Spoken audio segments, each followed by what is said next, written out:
It really is a pleasure to be here today, and I certainly appreciate President Arnold for inviting me, and Mr. Morris for asking me to be here for this very, very important occasion.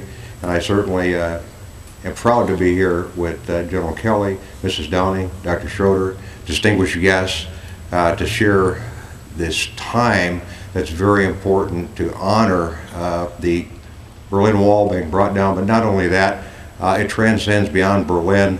And I'd like to kind of reel back in time to about 1976, when I served with the 11th Armored Cavalry Regiment along the Fulda Gap. And part of our mission was to maintain surveillance along the interzonal border between East and West Germany. And we had a camp near Bad Hersfeld called Camp Alpha. Now the border at that particular point consisted not of a wall made of concrete, but of a razor wire fence that was supported only so that if somebody were trying to climb that fence, the wire would clamp down on their fingers and entrap them, and causing them to hit a tripwire that would set off a vertical or horizontal mine that looked like a large shotgun barrel that would discharge a round into the person trying to climb over the fence. And that was after they got through the minefield and the tank ditch. And if they got through all that, there still was 50 meters on the other side of that fence that was East Germany, that the person could be rendered incapable of going any further by being shot. My father-in-law, who was 87 years old at the time, visited me in Germany, and I asked him if he'd like to see some of the border. He would like to see the wall between East and West Germany. And he said yes. So we went up to the border, and he noted along the fence by Camp Alpha there were two white crosses. And he asked me, he said, what do those white crosses represent? I said, well, unfortunately, they represent the lives of two individuals who are no longer with us that tried to escape tyranny by crossing that fence just prior to Christmas. It was a father and a son, and the father and son made it to the fence. The father became entrapped in the razor wire fence. The mine was set off on the fence, the horizontal barrel. He was bleeding and dying. He yelled for his son to head for the woods to try to hide. Our guards at Camp Alpha, our cavalry troopers, saw the East German guards go into the forest while leaving the adult hanging on the fence bleeding to death, screaming for mercy. Dragged the young child out of the forest, shot him, and hauled him away. After the adult died on the wire, the East Germans came in and removed the body. This was all in sight of our troopers at Camp Alpha. They could do nothing because the individuals were not in West Germany. They had the capability with their Sheridan vehicles, their M60 machine guns, their M16 rifles, to stop the East German guards from shooting the boy or shooting the father any further, but they couldn't do it.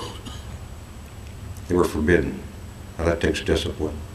My father-in-law looked at me and he said, are you telling me that two individuals risked their lives and paid the cost of their lives for trying to get from East Germany to West Germany to freedom? I says, yes. That's how precious freedom is. And that's what's preventing the East German people from getting into West Germany to enjoy those freedoms. That wall, that fence, that government. He was in shock. He looked at me and he said, this is 1977. That's barbaric. That's unbelievable. He said, I wouldn't have believed it until I saw it myself. Now he went back to the United States, and for many, many years, and until his death, and he was almost 100 years old, he talked about seeing those crosses and hearing the story of how important freedom was to two individuals that did not get to enjoy it. So where the rubber meets the road, you can see how the wall affected the daily lives of the people that were contained by that wall. Families that were separated, families that were separated between East and West Germany because of that wall. And when Ronald Reagan made the bold movement to do something about it, and it was a bold movement, it made the difference for literally thousands and thousands of people. The 11th Armored Cavalry Regiment brought back parts of the wire fence. And I had the opportunity to view those at a regimental reunion we had in the early 90s. And I looked at that and I remember the visit my father-in-law made. But then I also recall a neighbor, Herr Jan. Herr Jan was in the economy. I lived in the economy while I served with the 11th Cav. And Herr Jan said to me one day, and to give you a little background, Herr Jan was conscripted in the German army, spoke 5 different languages, captured by the Russians, and was a POW for several years. So he knew the importance of service and sacrifice. And he said, Hal, you know, in your country, the United States of America, if you go from your northern boundaries to your southern boundaries, from your eastern boundaries to your western boundaries, you can see every type of terrain literally there is in the world. You have plains, mountains, deserts, valleys, oceans, lakes, rivers, tropics, winter climates. And he said it's fantastic, and your road system is such that you can travel to all those parts of your country using any mode of travel you wish to use, be it automobile, be it airplane, bicycle, horse, hitchhiking, or hiking. And you can go with whomever you want, whenever you want. You're not restricted. And he says, you know why? Because of the men and women in uniform, and because of your government's belief in freedom, equality for all. He said, someday, Germany will be able to share that type of freedom. Someday that wall will come down. Someday we will be able to reunite with our family in East Germany.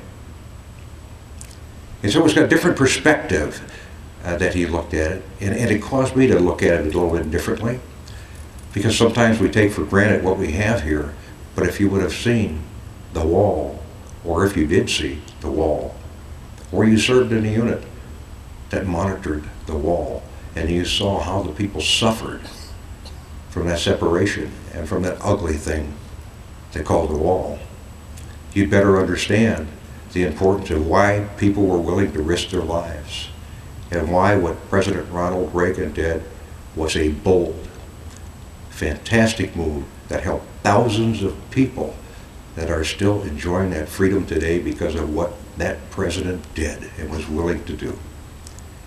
And I certainly am glad that I had the opportunity to serve on that border, because I gained a greater appreciation for what President Reagan did, and a great appreciation for the freedom that the people now are enjoying in Germany that they didn't have when the wall existed. And sometimes we think that that happened a long time ago. And it really doesn't matter whether it happened in the 70s or the 80s. The fact is the wall's down. And we want to make sure that the young people that are standing here behind us keep in mind what sacrifice the people were willing to make to get into an area that they were free, to go from East Germany to West Germany, the importance of freedom, the importance of leadership for this country, to make those bold moves, to follow the Ronald Reagan example, to lead this country into a future that continues to be one of freedom, equality for all. Thank you very much.